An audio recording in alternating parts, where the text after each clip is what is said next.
കഴിച്ചിട്ട് വാങ്ങി. ഞാൻ ചീത്ത വിളിക്കണം. എന്നാ ഇമാർക്ക് എന്തെങ്കിലും കഴിക്കാൻ മേടിച്ചു കൊടുത്തിട്ട് വേണം, അപ്പോഴത്തേക്കിനും അത് കഴിയത്തുള്ളൂ. എടാ ഇല്ല, കാല് പറയാൻ അവിടെ വെക്കും കേട്ടോ. കാറുണ്ട്, അതിൻ്റെ അഹങ്കാരം.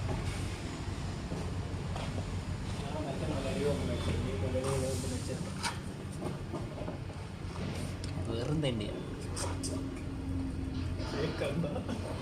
മുഖത്ത് നോക്കി പറയാമല്ലോ അതിൻ്റെ അകത്തി.